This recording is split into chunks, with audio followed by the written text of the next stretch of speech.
कौन है इंडिया का पीएम फेस? राहुल गांधी, नीतीश कुमार और उद्धव ठाकरे। कौन रखेगा अपने सिर पर पीएम का ताज? नीतीश कुमार के गुणगान में लगे बिहारी नेता।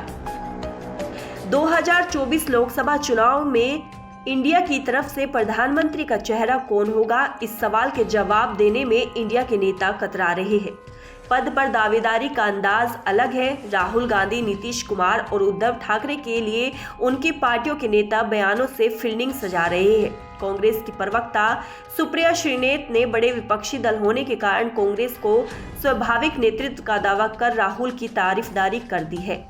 जेडीयू के नेता के.सी. त्यागी समेत नीतीश के मंत्री उन्हें पीएम मटेरियल बता चुके हैं।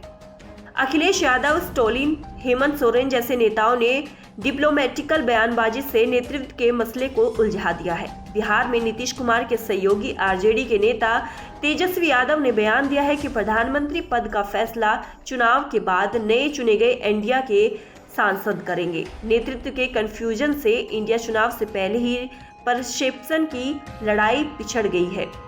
पीएम चेहरा बने तो रैलियों में मोदी के निशाने पर होंगे और यह बात तय है कि बीजेपी नरेंद्र मोदी के चेहरे के साथ ही चुनाव में जाएगी। चुनावी रैलियों में इंडिया के निशाने पर पीएम मोदी होंगे। चुनाव है तो बीजेपी भी विपक्षी दलों के पीएम चेहरे पर हमला करेगी। नरेंद्र मोदी 2014 और 2019 में बीजेपी ने विपक्ष के खिलाफ अग्रेसिव कैंपेन कर चुकी है। दोनों चुनाव में राहुल गांधी बीजेपी के हमले का निशाना बने।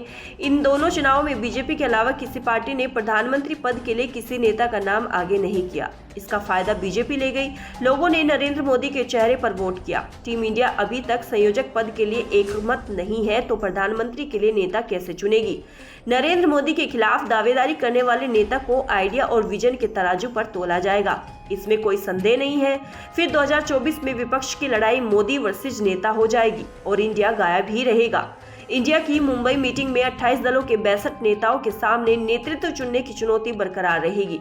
यदि चुनाव से पहले पीएम चेहरा नहीं ढूंढ पाए तो नरेंद्र मोदी को विनिंग पॉइंट मिल जाएगा। इंडिया को याद है पीएम इन वेटिंग वाली खिल्ली 90 के दशक में बीजेपी हर चुनाव अभियान में पीएम पद के कैंडिडेट के साथ चुनाव में उतरती रही है।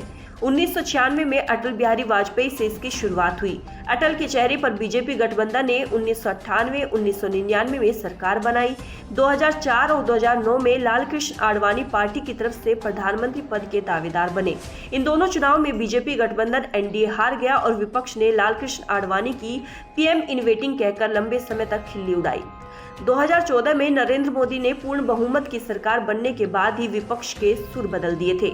इंडिया के नेता इस खतरे को भांप चुके हैं कि चुनाव के बाद पीएम चेहरे को लंबे समय तक पीएम इन वेटिंग वाले तंज से जूझना होगा।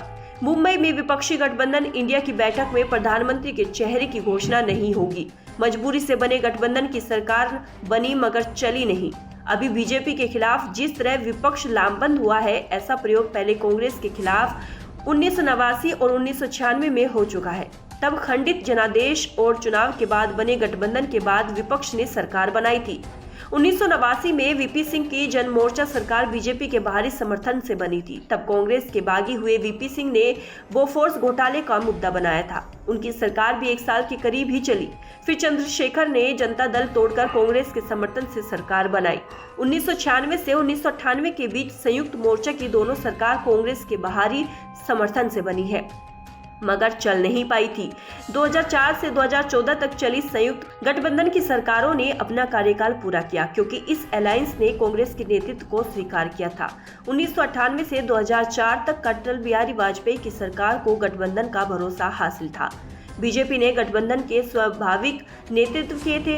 इंडिया को भी चुनाव में उतरने से पहले नेता और नेतृत्व तय करने होंगे। नहीं किया तो इंडिया के कंफ्यूजन का फायदा बीजेपी को मिलेगा और मोदी को विनिंग पॉइंट चुनाव से पहले ही मिल जाएगा और जिसे वो ले उड़ेंगे।